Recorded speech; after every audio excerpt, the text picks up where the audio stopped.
शहजादे जफर का फैसला पक्का हो चुका था। दरबान की सुनी हुई बात उसके जहन से निकल ही नहीं रही थी। शहजादी कुलसूम का तस्वुर, उसकी समझ और अकल की बातें जैसे दिल के किसी कोने में बस चुकी थी।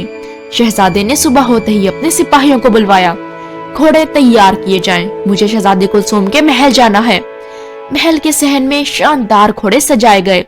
शहजादे ने अपना रॉयल लिबास पहना, लेकिन इस सफर में उसकी शान से ज्यादा उसका तजस्सुस बोल रहा था। वो घोड़े पर सवार हुआ और शहजादी कुलसूम के महल की तरफ रवाना हो गया। सफर के दौरान शहजादा बार बार सोचता रहा, जो शहजादी चंद सिक्कों में महल बना सकती है, उसकी सोच कितनी गहरी होगी। आखिरकार शहजादा जफर शहजादी कुलसूम के शाही महल पहुंच गया।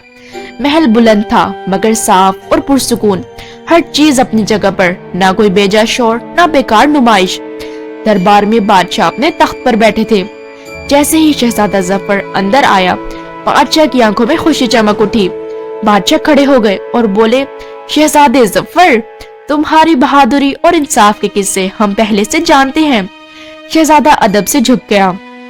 बादशाह मुस्कुराते हुए बोला, आज तुम्हारा यहाँ आना हमारे लिए फख्र की बात है।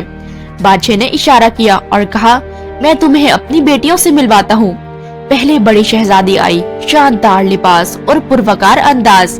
फिर दूसरी शहजादी आई, नर्म मुस्कुराहट और शाइस्ता गुफ्तगू के साथ। शहजादा दोनों को अदब से सलाम करता है। फिर बादशाह ने थोड़ा सा रुक कर कहा, और ये मेरी छोटी बेटी शहजादी कुलसूम। शहजादी कुलसूम आगे बढ़ी। उसकी सादगी, उसकी आंखों का इत्मीनान और उसका पुरसुकून लहजा शहजादे जफर को बिल्कुल चुप कर गया था। वो बस देखता ही रह गया। दरबार के बाद महल के बाग में शहजादा और शहजादी ने कुछ लम्हात साथ गुजारे। शहजादी कुलसूम महल के कामों के बारे में बात कर रही थी। वो बता रही थी कि कैसे कम वसाइल में भी समझदारी से काम किया जा सकता है। शहजादा जफर तवज्जो से सुन रहा था। कभी वो अवाम की मदद की बात करती, कभी मेहनत और प्लानिंग की अहमियत बताती। शहजादा दिल ही दिल में सोचता रहा, ये सिर्फ खूबसूरत नहीं, ये बहुत जहानतमंद भी है। उसे महसूस हुआ कि असल खूबसूरती सोच और अक्ल से निकलती है। शाम ढलने लगी। शहजादा जफर ने बादशाह से इजाजत ली और अपने महल की तरफ वापस रवाना हो गया। रात को महल खामोश था और शहजादा अपनी खिड़की के पास बैठा चांद को देखता रहा।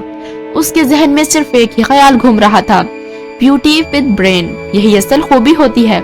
वो पूरी रात शहजादी कुलसूम के बारे में सोचता रहा।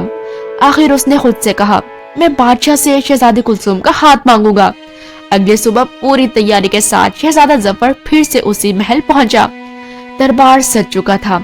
शहजादा आगे बढ़ा और पुरएतमाद आवाज में बोला, बादशाह सलामत, मैं आपसे इजाजत चाहता हूँ। मैं शहजादी कुलसूम से शादी करना चाहता हूँ। दरबार में खामोशी छा गई। बादशाह ने थोड़ा सा सोचा और बोला, मेरी दो बेटियां शहजादी कुलसूम से बड़ी हैं। मैं छोटी बेटी की शादी पहले कैसे कर दूं? शहजादा अदब से बोला, मेरी नीयत साफ है और मेरी जिम्मेदारी का वादा है। शहजादे का यकीन और सच्चाई बादशाह के दिल को छू गई। बादशाह ने मुस्कुराते हुए शहजादी कुलसूम का हाथ शहजादे जफर के हाथ में दे दिया। दरबार खुशी से भर गया। शहजादे जफर की आंखों में शुक्र था और दिल में नई उम्मीद।